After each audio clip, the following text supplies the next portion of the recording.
안녕하세요.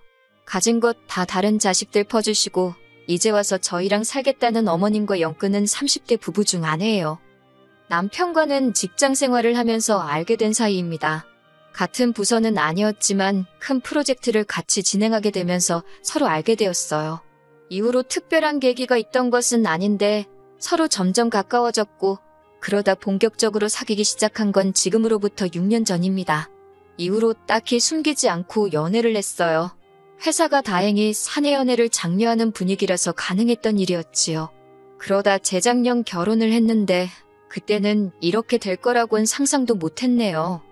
저는 서울에서 차로 8, 9시간은 걸리는 지방에서 나고 자랐습니다. 친정 부모님은 농사를 지으시는데 땅은 2만 평 정도고 여러 작물을 다루십니다. 일할 사람이 없어서 외국인 노동자들을 쓰고 계시고요. 돈은 제법 되는 걸로 알아서 친정아버지도 농담처럼 회사 다니다 힘들면 때려치고 내려와서 농사나 지어라 하시는데 그럴 때마다 친정어머니는 아주 질색을 하시지요. 저는 저희 부모님 직업을 부끄럽게 생각해 본 적은 한 번도 없습니다. 하지만 서울에 있는 대학에 합격해 상경하게 된 이후로 서울 사람들이 농사에 대해서 저와는 조금 달리 생각하고 있다는 걸 알게 되었어요. 어쩌다 친정 부모님이 농사를 짓는다고 하면 다들 돈은 안 되고 힘든 일을 하신다고 생각하는 눈치더라고요. 처음엔 그런 반응이 속상해서 그런 편견을 바로 잡아주고 싶은 마음에 이렇게 저렇게 구구절절 설명을 하기도 했는데 그래도 별로 달라지는 것도 없고 저도 힘들더라고요. 그래서 요새는 그냥 농사 지으신다 이야기하고 이후로 상대가 어떻게 생각을 하건 말건 관심을 두지 않는 편입니다. 반면에 저희 남편의 경우 서울에서 2시간 정도 떨어진 곳에서 나고 자란 사람이에요. 아버님 어머님 두 분이 같이 식당을 하셨는데 한때는 TV에도 나오고 했을 만큼 인기가 있었던가 봐요. 그런데 그 식당을 다른 자식들하고 상의도 없이 몇 년 전 아주버님한테 넘겨주셨답니다. 저희 남편에게는 위로 4살 많은 형과 아래로 2살 어린 저와 동갑인 신우가 있거든요. 그런데 저희 남편과 달리 아주버님이 오랫동안 진로를 정하지 못하고 방황을 했던 모양이에요. 그렇다고 아버님 어머님이 그걸 보고만 계셨던 건 아니고 이거 배운다 하면 돈 대주고 저거 배운다 하면 돈 대주고 그러셨다는데 그럴듯한 결과를 한 번도 낸 적이 없었답니다. 감옥은 돈만 몇 천은 될 거라대요. 그리고 그 와중에 장가도 갔는데 벌어놓은 돈이 없으니 무슨 돈으로 장가를 갔겠어요? 그 또한 전부 저희 아버님 어머님 주머니에서 나온 돈이었지요. 그런데 문제는 장가까지 간 아주버님이 밥벌이를 못하니 형님이 같이 사내 못 사내 하고 난리를 쳤던가 봐요. 그러니까 그 형님 달래준답시고 아버님 어머님이 하시던 식당마저 기어이 아주버님한테 넘겨주신 거지요. 그리고 여기서부터 저랑 남편이 화가 나는 부분인데 잘 되는 식당을 물려받았으면 책임감을 가지고 이끌어 나갈 생각을 해야 하잖아요? 그런데 툭하면 이래서 문 닫고 저래서 문 닫고 재료 손질하기 까다롭다고 메뉴를 홀딱 없애고 그러니까 가게가 금방 내리막길을 걷더라고요. 그래도 어떻게 또 막판에 어머님 아버님이 마지막 당신들 노후자금 다 끌어다가 대주셔가지고 용케 문은 안 닫았는데 전 솔직히 시간 문제라고 봅니다. 신우도 사는 건 녹록지 않은 모양새였어요. 남편보다 어린 신우였지만 대학 졸업 후 동네 작은 회사에서 일 좀 하다가 바로 시집을 갔거든요. 결혼하자마자 애 갖고 그래서 회사 관두고 이후로 애를 연년생으로 둘이나 낳으면서 완전히 전업주부가 되었다대요. 그리고 신우 남편은 동네에서 작은 카페를 하는데 처음엔 괜찮았던 모양이에요. 하지만 신우 남편이 카페 열고 2년이나 지났나 그 즈음에 바로 옆 건물에 대형 프랜차이즈 카페가 들어왔답니다. 뭐 그래도 작은 카페 찾아주는 손님들이 있긴 해서 이래저래 버티고는 있는데 매번 죽는 소리가 장난 아니에요. 그리고 어머님 아버님이 도와주신답시고 대출까지 받으셨다 들었습니다. 말로는 신우가 갚는다고 했는데 누가 갚고 있는지 그 속을 누가 알겠어요. 이런 모든 사정을 결혼 전에 알았다면 제 결정이 좀 달라졌을까요? 그럴지도 모르지요. 하지만 결혼 전에는 그저 어머님 아버님이 식당을 하시고 TV에도 나왔다 해서 더 깊게 파고들 생각을 못했어요. 식당에 가보시면 알겠지만 내부 인테리어도 그렇고 제법 그럴듯하거든요.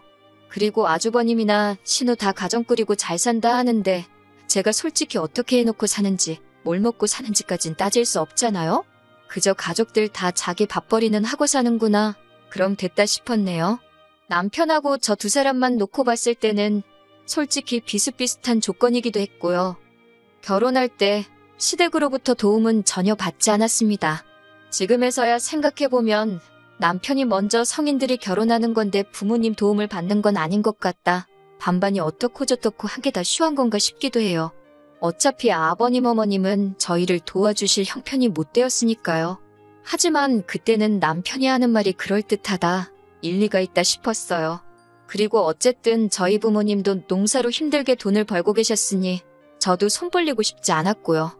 친정 부모님은 그래도 아무것도 안 해가면 시부모님 눈밖에 나지 않겠냐며 예단 비용으로 2천만 원을 주셨는데 솔직히 그 돈은 제가 중간에서 가로챘어요. 가로챘다기보단 원래는 결혼 준비로 바빠서 신혼여행을 다녀온 뒤 친정 부모님하고 다 같이 모이는 자리를 만들어서 전해드릴 생각이었거든요. 어쨌든 저희 부모님이 큰돈 쓰시는 건데 체면 좀 살려드리고 싶었으니까요. 그런데 어머님이 그 복을 당신 발로 차시대요. 무슨 말이냐 하면 여기에도 얽힌 이야기가 있는데 저희가 반반 결혼을 하는 걸로 이야기가 된 이후 결혼 준비 자체는 큰 문제 없이 진행되고 있었습니다. 집은 남편과 제가 모아둔 돈을 합치고도 부족해 대출을 받아서 서울에 있는 아파트 전세로 일단 들어갔어요. 집뿐만 아니라 혼수도 그랬지요.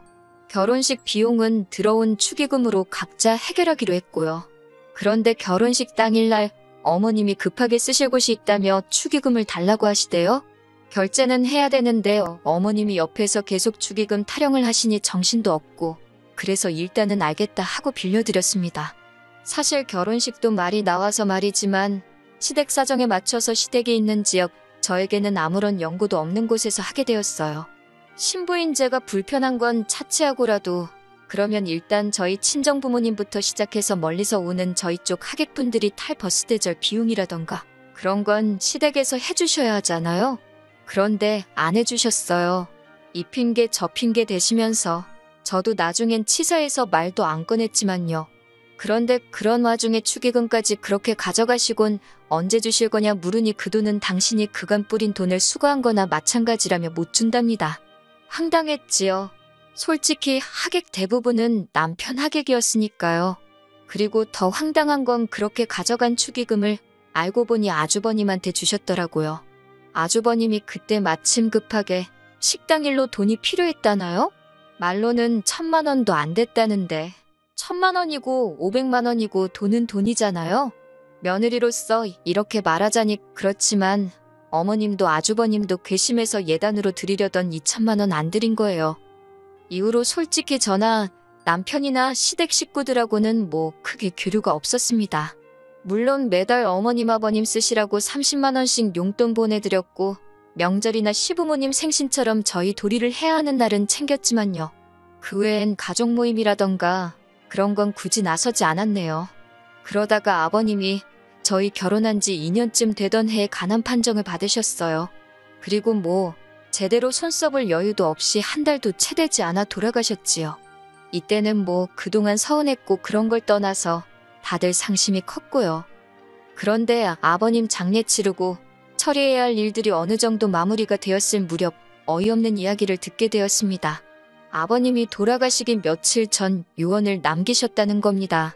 아주버님네, 신은혜, 어머님만 모여있는 자리였다나요? 저희는 그런 모임이 있는 줄도 몰랐고요. 그런데 아버님이 하셨다는 유언 내용이 가관이었습니다. 아버님이 어머님더러 당신 죽으면 꼭 둘째 아들래, 그러니까 저희 집으로 가라고 하셨다는 거예요. 그 이야기를 듣자마자 저도 모르게 왜요.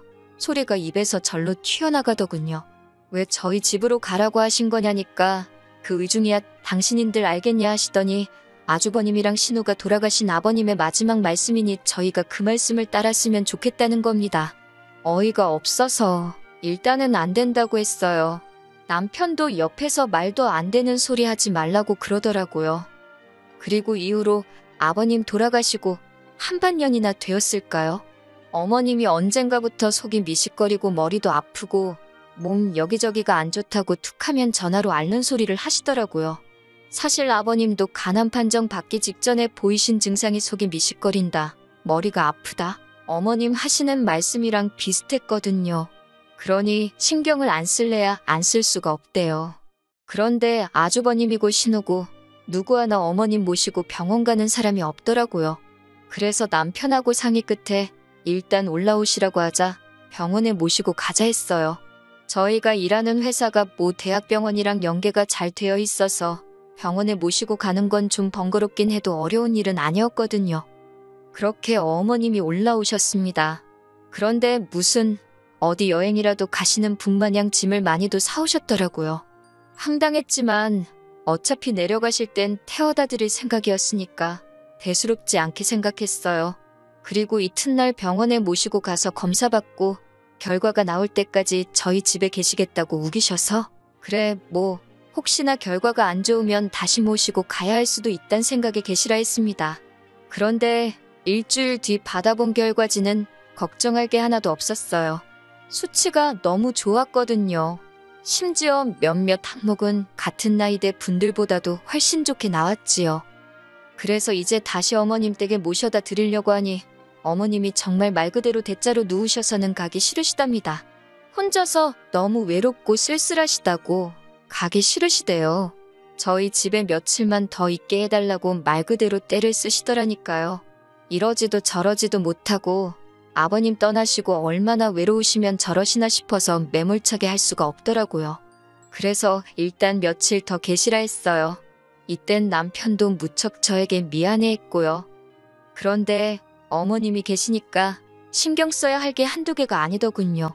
먹는 것부터가 문제였지요. 저나 남편은 아침엔 입맛도 없고 해서 커피 한 잔만 마시고 점심은 회사에서 먹고 저녁도 보통 만나서 밖에서 먹고 들어오거나 그랬거든요.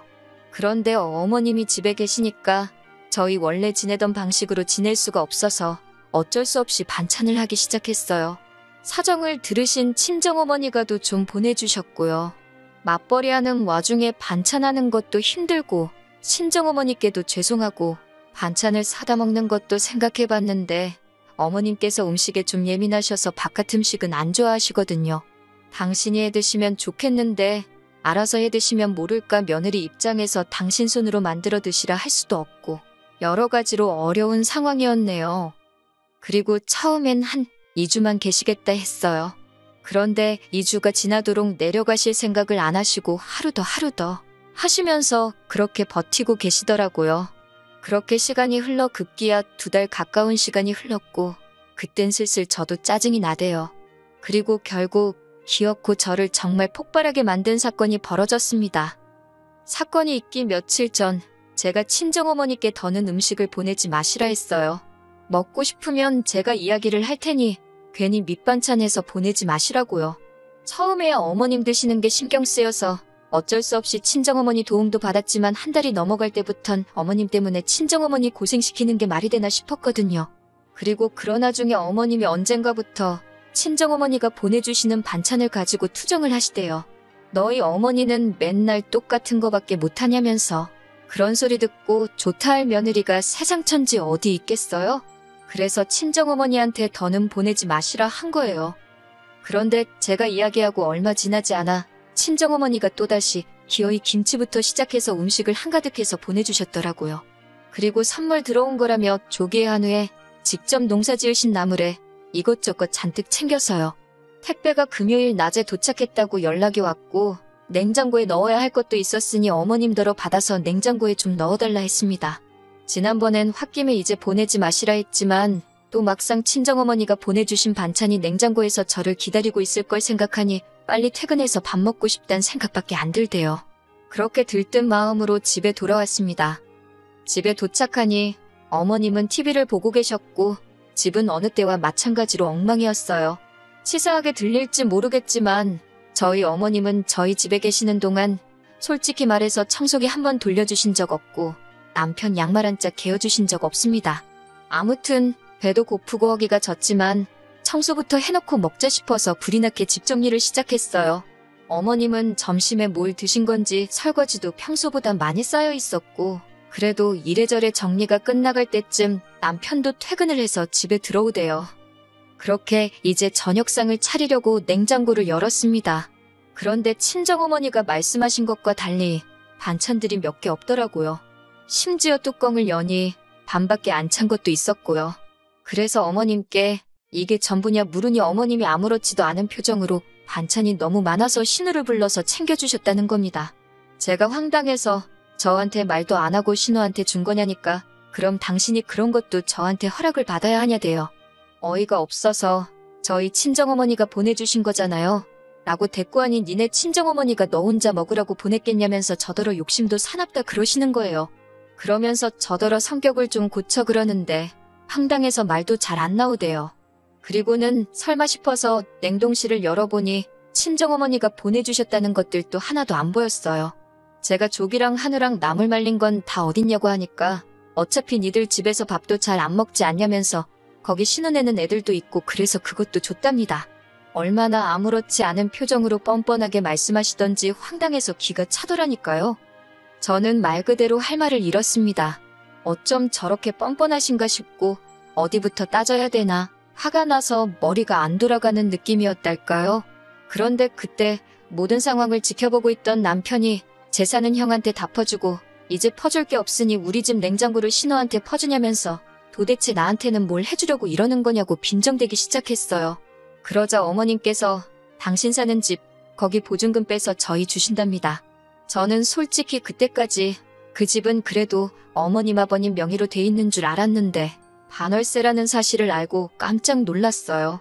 남편이 그러자 그까짓 거 보증금 뭐 2천이나 되냐 3천이나 되냐 짜증을 내더니 그 돈 받고 독박스를 있냐면서 대뜸 어머님더러 집에 가게 짐 챙기라 그러대요.